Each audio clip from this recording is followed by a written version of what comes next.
नमस्कार, देख रहे हैं आप न्यूज 18 और मैं हूं आपके साथ अंजलि मलिक। समाजवादी पार्टी और राष्ट्रीय लोकदल 5 साल से गठबंधन में है, लेकिन बीते कुछ दिन से दोनों दलों के रिश्तों में दरार दिखाई दे रही है।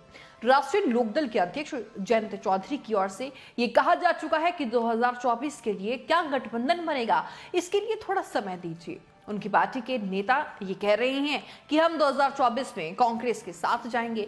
आज जो खाई दोनों दलों में दिखाई दे रही है, इसकी शुरुआत गठबंधन के तुरंत बाद से ही शुरू हो गई थी। आरएलडी के नेताओं ने निकाय चुनाव के समय सीनियर सहयोगी समाजवादी पार्टी पर सम्मान न देने का आरोप लगा दिया था। दबी जबान से अपमान की ये बात पार्टी नेता पहले भी कह चुके हैं। अगर देखें तो अब तक 5 ऐसे मौके आए हैं जब कभी खुलकर तो कभी दबी हुई जबान से आरएलडी ने कहा है कि उनका सम्मान नहीं हो रहा है। कौन कौन से ऐसे वो मौके थे, ऐसा वाक्य था जब आरएलडी नेताओं को लगा कि उनका सम्मान समाजवादी पार्टी में नहीं हो रहा है, ये रिपोर्ट देखिए। सबसे पहले 2018 का उपचुनाव, जब सीट देकर उनका प्रत्याशी भी उन्हीं मतलब थमा दिया था। अब दरअसल 2017 की अगर हम बात करें तो 17 के विधानसभा चुनाव में समाजवादी पार्टी और आरएलडी दोनों की हालत काफी खस्ता रही। इसके बाद दोनों दल करीब आए। 2018 में कैराना के लोकसभा उपचुनाव में दोनों दल दिखाई दिए, लेकिन टिकट पर ही तकरार हो गई। समाजवादी पार्टी ने सीट रालोद को दी तो साथ में प्रत्याशी भी दे दिया। पार्टी के विधायक नाहिद हसन की माता तबस्सुम को आरएलडी को अपना उम्मीदवार जो है वो समाजवादी पार्टी ने थमा दिया। उपचुनाव भले ही रालोद ने जीता, लेकिन पार्टी नेताओं ने इसे अपमान की तरह देखा। पार्टी के लीडर लगातार कहते रहे कि गठबंधन में सम्मान तब होता है जब प्रत्याशी रालोद का ही कोई नेता बनता। फिर दूसरा मौका था 2019 लोकसभा चुनाव का, जब आरएलडी को सिर्फ 3 सीटें मात्र दी गई। 2019 का लोकसभा चुनाव हुआ तो रालोद 5 सीटें चाहती थी, लेकिन 3 सीट मिली, वो भी बहुत लड़कर। पहले तो सिर्फ मुजफ्फरनगर और बागपत में ही समेटने की जो कोशिश थी वो की गई। सपा और बसपा के साथ होने की वजह से पार्टी नेताओं ने किसी तरह दिल को समझा लिया।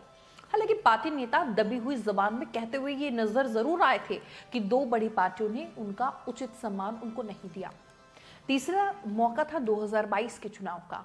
22 फिर सीटों की लड़ाई में रालोद जो है वो वहां फिर से हार गई। उत्तर प्रदेश में 2022 का विधानसभा चुनाव जब आया था तो राष्ट्रीय लोकदल ने समाजवादी पार्टी से तकरीबन 59 सीटें जो है वो मांगी थी।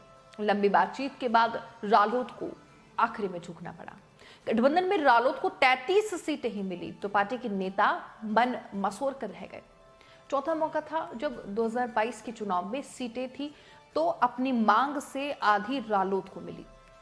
जी हां, उन पर भी पार्टी के नेता नहीं लड़ सके। समाजवादी पार्टी ने मीरापुर, पुरकाजी से लेकर सिवाल खास तक ज्यादातर मजबूत सीटों पर अपने नेताओं को रालोद से टिकट दिला दिया।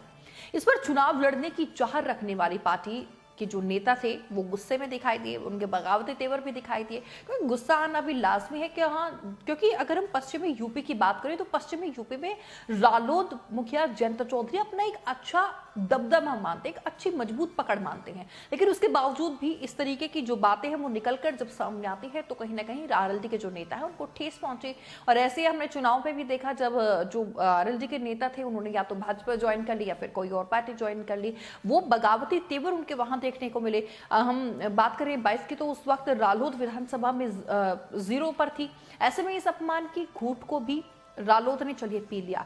अब हम 5वें सबसे बड़े मौके की, सबसे बड़े अपमान की रालोद की बात करते हैं, जिसे जो रालोद के कार्यकर्ता हैं, नेता हैं, वो मान रहे हैं। निकाय चुनाव में भी आरएलडी को जो है वो अब सब्र का बांध उनका टूट गया। ऐसा ही कुछ अब निकाय चुनाव में भी देखने को मिला। निकाय चुनाव आए तो रालोद ने आगरा और मेरठ में मेयर सीट लड़ने की जो सबसे पहली मांग थी 2 सीटों पर, वो मांग की थी। बाद में सिर्फ मेरठ के लिए पार्टी जो है वो अड़कर रह गई। रालोद सीट मांगती रही और अखिलेश यादव ने यहां से सीमा प्रधान को बहुत जल्दबाजी में प्रत्याशी बना दिया। यहीं से जो एक तकरार थी, जो एक विवाद था दोनों पार्टी के बीच, यहीं से शुरू हुई। क्योंकि मेरठ को लेकर आरएलडी जो पार्टी थी वो अड़ गई थी। पहले वो आगरा की भी मांग रही थी सीट, लेकिन उसके बाद जो है वो मेरठ पर बात फंसी। मेरठ में सीमा प्रधान अतुल प्रधान की पत्नी है सीमा प्रधान। अतुल प्रधान पहले दिन ही जब सीमा प्रधान को टिकट मिला तो वो अखिलेश यादव से मुलाकात करके वापस लौटे थे मेरठ, और उसके बाद तुरंत सीमा प्रधान को टिकट दे दिया गया। इसके बाद रालोद नेताओं का जो गुस्सा था, जो सब्र था, उनका बांध टूट गया। खुलकर रालोद नेताओं ने समाजवादी पार्टी के खिलाफ जो है वो बयान देने अब शुरू कर दिए और मेरठ से मेयर चुनाव लड़ने का भी ऐलान कर दिया। हालांकि बाद में पार्टी ने चुनाव नहीं लड़ा और समाजवादी पार्टी को ही सहयोग की बात कह दी। दूसरी ओर समाजवादी पार्टी ने बागपत की सीटों पर उम्मीदवार जो है वो उतार दिए थे। इसके बाद तो लगा ही कि गठबंधन अब टूटा।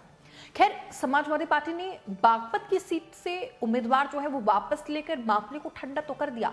इसके बाद भी सच्चाई ये रही कि दोनों दलों का कोई तालमेल जो है वो इस चुनाव में नहीं दिखाई दिया। जयंत ने प्रचार से खुद को दूर रख लिया। हालांकि जयंत चौधरी का अपना इसके पीछे एक अलग तर्क था। उनका कहना था कि जब वो बागपत सदस्यता अभियान में पहुंचे थे, उनका कहना था कि वो देखना चाहते थे कि जो स्थान, क्योंकि ये शहरी चुनाव, स्थानीय चुनाव है, कि जो स्थानीय नेता हैं उनके क्या कुछ पकड़ है, इसीलिए वो चुनावी प्रचार में नहीं पहुंचे।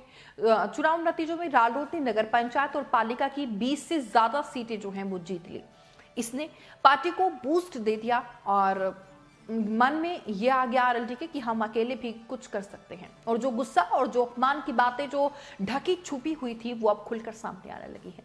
अब देखना दिलचस्प होगा कि पुराने अपमानों की तरह रालोद इस बार भी चुप लगाएगी या फिर 2024 में उसकी जोड़ी कांग्रेस संग जाएगी, क्योंकि जिस तरीके से अब जो तेवर है वो देखने को मिल रहे हैं। भले ही मंच की अगर बात करें, सार्वजनिक मंच पर जयंत चौधरी वो मामले को शांत करते हुए नजर आ जाते हैं। वो कहते हैं कि नहीं, गठबंधन तो है, लेकिन कार्यकर्ता दूसरी तरफ अब ये बयान दे जाते हैं। जिस तरीके से हाल ही का बयान रमाशीष राय जो प्रदेश अध्यक्ष है आरएलडी के, उनका बयान ही देख लीजिए। एक न्यूज चैनल से बातचीत करने के दौरान उन्होंने कहा कि जो आरएलडी का जो एक कम प्रदर्शन जो देखने को मिला, अच्छा जो प्रदर्शन नहीं रहा आरएलडी का, वो सिर्फ समाजवादी पार्टी की तरफ से के कारण ही खराब रहा, क्योंकि समाजवादी पार्टी और रालोद में जो रार थी वो देखने को मिली, और उसी का ये नतीजा रहा कि आरएलडी एक अच्छा प्रदर्शन जो है वो प्रदेश में नहीं कर पाई।